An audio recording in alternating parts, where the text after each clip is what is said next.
திருப்பரங்குன்றம் தீப விவகாரத்தில் மனுதாரர் பக்தராக வரவில்லை என்று அரசு தரப்பில் தெரிவிக்கப்பட்டிருக்கிறது. திருப்பரங்குன்றம் வழக்கில் மனுதாரர் பக்தராக வரவில்லை, சொத்தில் உரிமை கேட்பது போல வந்திருப்பதாக அரசு தலைமை வழக்கறிஞர் PS ராமன் வாதத்தை முன்வைத்திருக்கிறார். மதுரை உயர்நீதிமன்ற கிளையில் தற்போது அரசு தரப்பில் வாதம் முன்வைக்கப்பட்டிருக்கிறது. விவரங்களோடு செய்தியாளர் செல்வகுமார் இணைகிறார். செல்வகுமார், இப்போ திருப்பரங்குன்றம் வழக்கு விவகாரத்துல அரசு தரப்பிலிருந்து என்னென்ன வாதங்கள் முன்வைக்கப்பட்டிருக்கின்றன? திருப்பரங்குன்றம் மலை உச்சியில் இருக்கக்கூடிய அந்த கல்தூணில் கார்த்திகை தீபம் ஏற்றுவது தொடர்பான வழக்கில் இன்று காலை தொடர்ந்து தலைமை வழக்கறிஞர் PS ராமன் தன்னுடைய வாதத்தை வைத்திருந்தார். தொடர்ந்து தற்போது பிற்பகலிலும் இந்த வழக்கு தொடர்கிறது.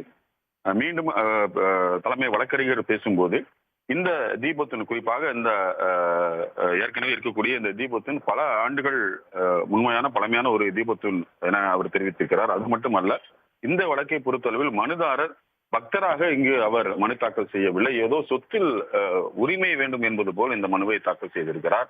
இது தீபம் ஏற்றக்குறி தொடரப்பட்ட வழக்கா அல்லது சொத்து உரிமை கேட்டு தொடரப்பட்ட வழக்கா என்பது கூட எங்களுக்கு தெரியவில்லை என அவர் தெரிவித்திருக்கிறார். அது மட்டுமல்ல, இந்த வழக்கில் பல புதிய பழக்கத்தை உருவாக்கி அதன் மூலம் இந்த சொத்துக்களை பாதுகாக்க வேண்டும் என தனி நீதிபதி அதற்கு ஏற்றாற்போர் உத்தரவை பிறப்பிக்கிறார் என அவர் தெரிவித்து தன்னுடைய வாதத்தில் முன்வைத்திருக்கிறார். அது மட்டுமல்ல, தனி நீதிபதி தனது உத்தரவு ஏற்கனவே உள்ள பழக்க வழக்கங்களை எல்லாம் மலை உச்சியில் ஏற்ற வேண்டும் என்றும் அதற்கு போலீஸ் பாதுகாப்பு வழங்க வேண்டும் என கூறியிருக்கிறார். ஏற்கனவே மலை உச்சி தீபம் ஏற்றுவதற்கான ஆதாரங்கள் ஏதாவது இருக்கிறதா என்கின்ற கேள்வியை அவர் எழுப்பியிருக்கிறார். அது மட்டுமல்ல, உச்சநீதிமன்ற உத்தரவின்படி இந்த வழக்கு என்பது விசாரணைக்கு முதல் உகந்ததா என்கின்ற கேள்வி எழுகிறது. ஏனென்றால் இந்த வழக்கை பொறுத்தளவில் ஏற்கனவே இருக்கக்கூடிய அந்த ஆர்டிகல் 226 எல்லாம் வைத்து பார்க்கும்போது உரிமை கேட்க முடியுமா என்பதெல்லாம் கேள்விக்குறி என அவர் தெரிவித்திருக்கிறார். அது மட்டுமல்ல, மாவட்ட ஆட்சியர், மாநகர காவல் ஆணையர் ஆகியோர் எல்லாம் அங்கு நிலவுகின்ற அந்த சூழலை எல்லாம் கருத்தில் கொண்டுதான் அன்று 144 தடை உத்தரவை பிறப்பித்தார்கள். எனவே எந்த வகையில் பார்த்தாலும் மனுதாரருடைய மனு விசாரணைக்கே உகந்ததல்ல. கோவிலுடைய உரிமையாளர்கள் யார், பொறுப்பாளர்கள் யார், அது எல்லாம் கோவில் நிர்வாகத்தினுடைய பொறுப்பு. இதையெல்லாம் இந்த அடிப்படை எல்லாமே அசைத்து பார்க்கின்ற வகையில் தான் இந்த தனி நீதிபதியுடைய தீர்ப்பு இருக்கிறது என அவர் தெரிவித்திருக்கிறார். அது மட்டுமல்ல, ஒரு தனிநபர் கோவிலின் இடத்தில் எங்குதான் தீபம் ஏற்ற வேண்டும் என எப்படி சொந்தம் கொண்டாட முடியும் என கேள்வி என தன்னுடைய வாதத்தை வைத்தார். அது மட்டுமல்ல, அரசாங்க சொத்தில் ஒரு தனிநபர் உரிமை கோர இயலுமா, அதற்கு சட்டம் இடம் அளிக்குமா என அந்த கேள்வி எழுப்பிய ராமன், தனிநபர் தீபம் ஏற்ற உத்தரவிட தூண் அவர் சொத்து அல்ல என தன்னுடைய வாதத்தை தலைமை வழக்கறிஞர் PS ராமன் தெரிவித்திருக்கிறார். மலை உச்சியில் தமிழகத்தில் பல்வேறு இடங்களில் கார்த்திகையில் தீபங்கள் ஏற்றப்படுகின்றன. அந்த மலை உச்சி எது என்பதுதான் தற்போது இங்கு பிரச்சனை. கோவில் நிர்வாகத்தை பொறுத்த அளவில் உச்சி பிள்ளையார் கோவில் தான் மேலே இருக்கக்கூடிய அந்த மலை உச்சி.